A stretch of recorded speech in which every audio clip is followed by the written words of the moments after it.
Very good afternoon, dear students. Saturday we have completed our first unit, and today we are going to discuss third unit, that is fungi. And in fungi, the first point we are going to discuss today is the classification of fungi by Ainsworth in 1973. So let's start with our first point. See, in the previous unit, we have discussed the cryptogamic and phanerogamic plants and their divisions. So, these fungi are belongs to Thallophyta. Thallophyta are cryptogams. So, cryptogams are divided into three divisions: Thallophyta, Bryophyta, and Pteridophyta. So, algae and fungi are belongs to Thallophyta. And algae, we have seen the difference between algae and fungi. Algae are having green cells, that's why they are autotrophs, and fungi, they are not having, there is absence of green cells in fungi, so these are the heterotrophs. This is the big difference in between algae and fungi. So in 1971, Ainsworth has given a classification of this fungi, because some mycologists are of opinion that the fungi have evolved from algae by loss of chlorophyll. If this is true, the fungi are plants and are properly placed in the plant kingdom. And some mycologists said the fungi had a common ancestry with protozoa but split off at a very early stage of organic evolution. And if this is true, the fungi are neither plants nor animals, so they are just fungi.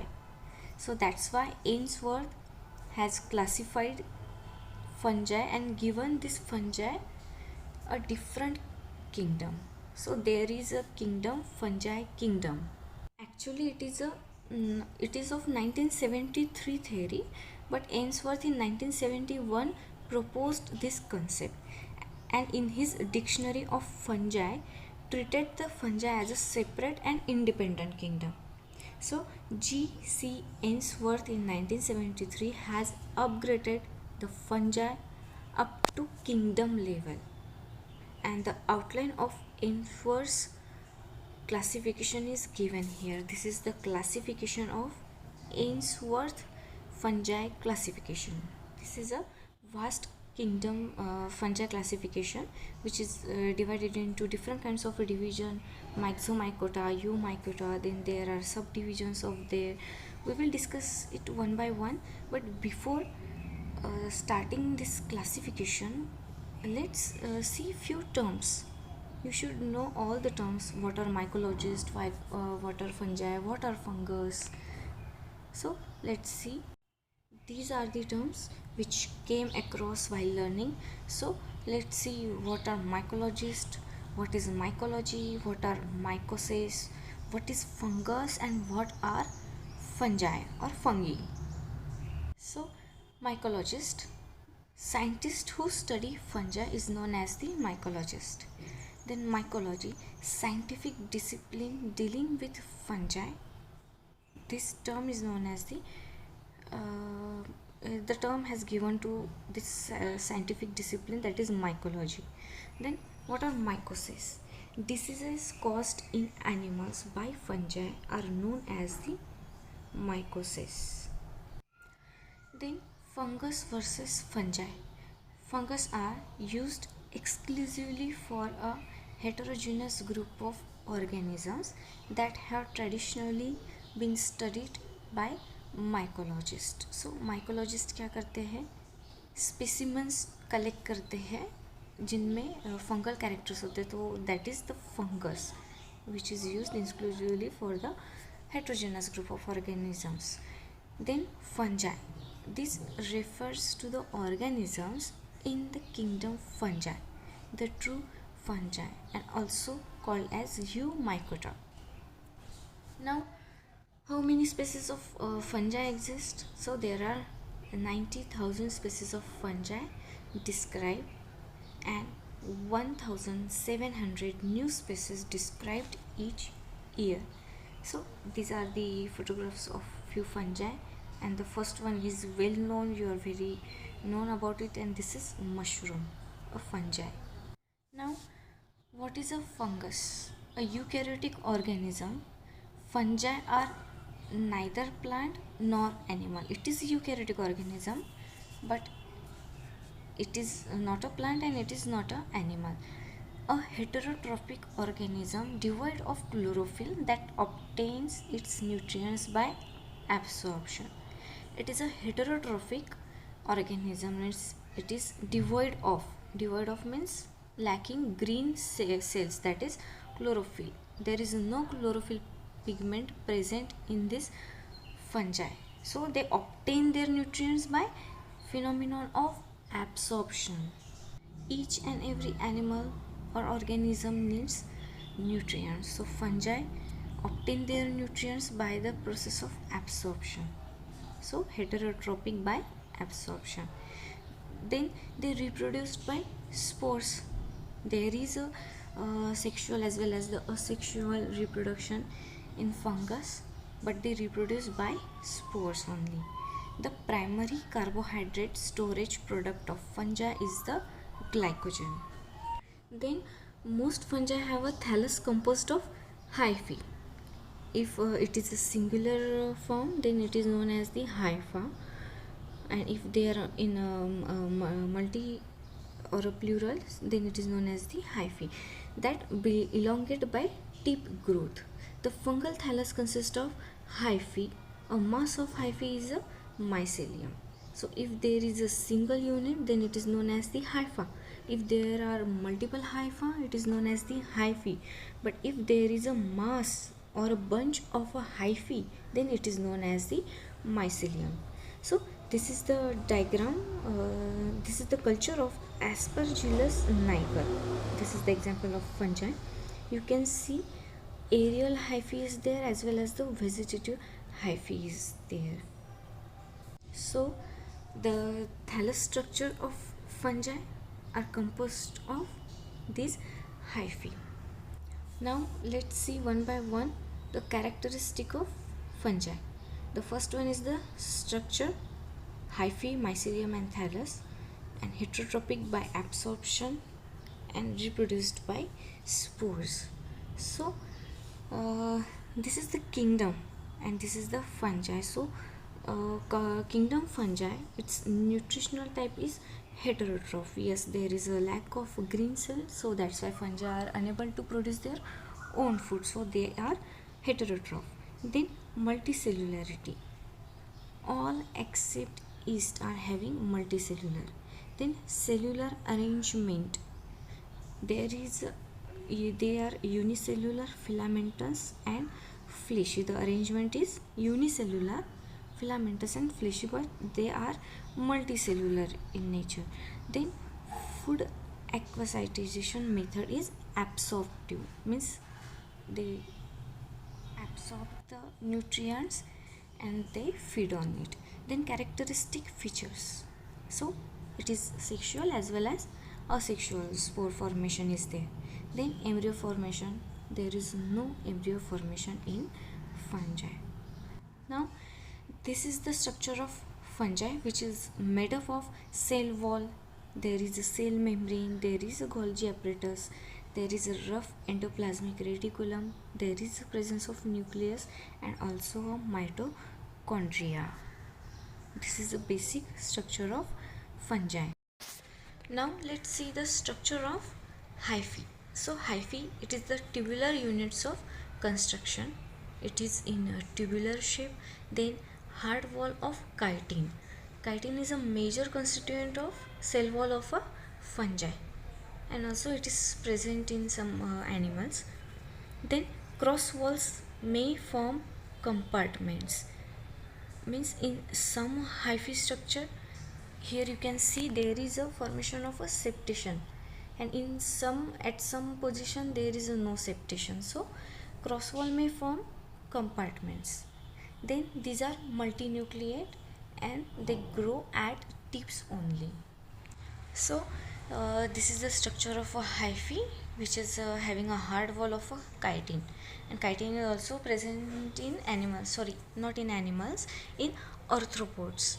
So exoskeleton of arthropods And cell wall of a fungi is made up of chitin, which is having a polysaccharides. So this is the structure of a hyphae. And now let's see the modifications of hyphae. The first one is the septate hyphae. Here you can see there is a formation of a septum, and because of this, these are the multinucleated structure. So number of nuclei are present in it, cell wall is there, there is a formation of pore. So these are the septate hyphae. Second one is the cynocyclic hyphae, in which there is no septation, there is only cell wall as well as the nuclei. And here is the another modification of hyphae, that is haustoria. What it actually does, it produces a root like structure into another cell. If you see, this green cell is of plant cell, and this haustoria, there is a formation of haustorium. If there is a singular, if it is singular, then it is known as the haustorium, and plural form is haustoria.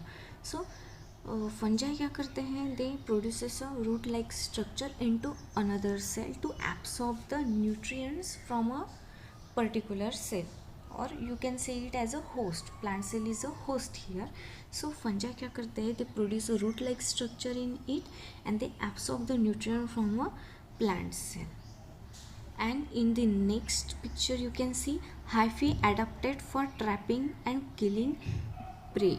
Yes, they are not carnivores, they are heterotrophs, but what they does, they are adapting themselves to trap and kill the prey. Means they will produce the haustorium in that particular organism, and they will absorb the nutrients, and ultimately what happens, there is a killing of a prey. So this is the modification of a hyphae. Now let's see the hyphal growth. Hyphae grow from their tips. Number of hyphae collectively known as the mycelium. So these mycelium are extensive feeding web of hyphae. Mycelia are the ecologically active bodies of fungi. So here you can see in this picture, this is a wall which is rigid in structure, then only the tip wall is plastic and stretches. Why it is known as a plastic? Because it can easily mold. So the tip wall is a plastic which is easily mold and also stretches. So hyphae grow from their tips only. Now let's see the hyphal growth from spores. Here you can see a single germinating spore which is producing a web, and all these are collectively known as the hyphae. You can see it as a single hypha, and all these are the hyphae, and a bunch of these hyphae is known as the mycelium. So this is how hyphal growth takes place from the spore. So this was about the structure of hyphae and also fungi. Now let's see a second point, that is heterotrophic by absorption. So fungi get carbon from organic sources. Hyphal tips releases enzymatic breakdown of substrate. Then there is products diffuse back into hyphae. ये fungi क्या करते हैं? As we say, the tip of a hyphae is moldable. So they releases an enzyme, a particular enzyme, and then there is a enzymatic breakdown of a particular substrate takes place, by which a product will be formed, and this product will diffuse back into hyphae. This is how heterotrophic absorption takes place by the fungi. Now let's see the third topic, and that is reproduced by spores. So spores are reproductive cells, and it includes sexual as well as asexual reproduction. It is formed directly on hyphae inside the sporangia, or it forms in the fruiting bodies. So these are the few examples of fungi. Amanita fruiting body, this is the Penicillium hyphae, and this is the Pilobolus sporangia. Now let's see the main classification given by the G.C. Ainsworth of fungi in detail. So this is the kingdom fungi, which are divided into two divisions on the basis of plasmodium presence or absence. Now what is plasmodium? So this is a plasmodium, a mobile multinucleate mass of a cytoplasm without a firm cell wall. Here you can see in this picture there is no cell wall and it is multinucleate mass of a cytoplasm. So basically kingdom fungi are divided into these two divisions, Mycota and Eumycota. So it is this division has takes place on the basis of their presence of a plasmodium and absence of a plasmodium. So division first is a Myxomycota. So here plasmodium or pseudoplasmodium is present, while in Eumycota there is absence of plasmodium or pseudoplasmodium. Assimilative phase typically filamentous. Now let's see the first division, Myxomycota. Division Myxomycota is divided into four classes. The first one is Acrasiomycetes, Hydromyxomycetes, Myxomycetes and Plasmodiophoramycetes. These four classes are of division Myxomycota. Now let's see the classes of Eumycota. So actually before classes there are subdivision of Eumycota. Now the main division of fungi, that is Eumycota, which is also known as a true fungi, it is subdivided into 5 subdivisions. So this is on the basis of formation of a sexual or asexual spores. So कुछ ऐसे divisions है जिसमें sexual spores form हो गया, कुछ इसमें asexual spores formation होगी. So division Eumycota is divided into 5 subdivisions on the basis of formation of sexual or asexual spores. So the first one is Mastigomycotina. Here is a production of zoospore. Then second one is the Zygomycotina. Here there is a sexual spores as well as zygospores. Then here third one is the Ascomycotina. Here is the sexual spores and ascospores. Then fourth one is the Basidiomycotina. Here is the sexual spores and basidiospores.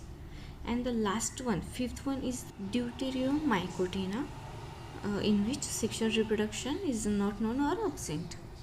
Now let's see Myxomycota के classes कौन से. So the first one is Acrasiomycetes, second one is the Hydromyxomycetes, third one is the Myxomycetes, and last one is the Plasmodiophoramycetes. And we have seen this Eumycota, Mastigomycotina, Zygomycotina, Ascomycotina, Basidiomycotina and Deuteromycotina, and we have also talked about its spore formation, and different classes are having different names.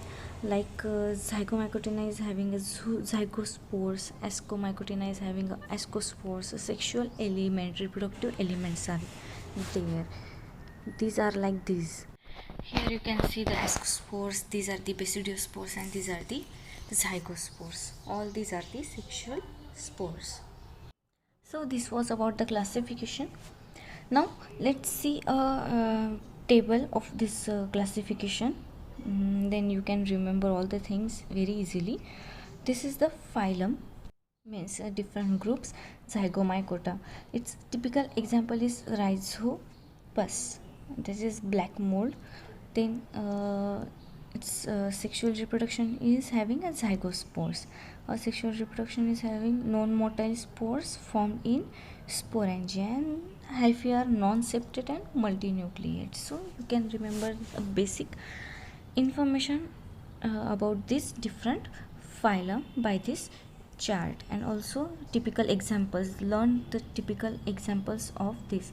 So mushrooms, these are example of Basidiomycota. Okay, so our today's lecture is over. See you in next lecture.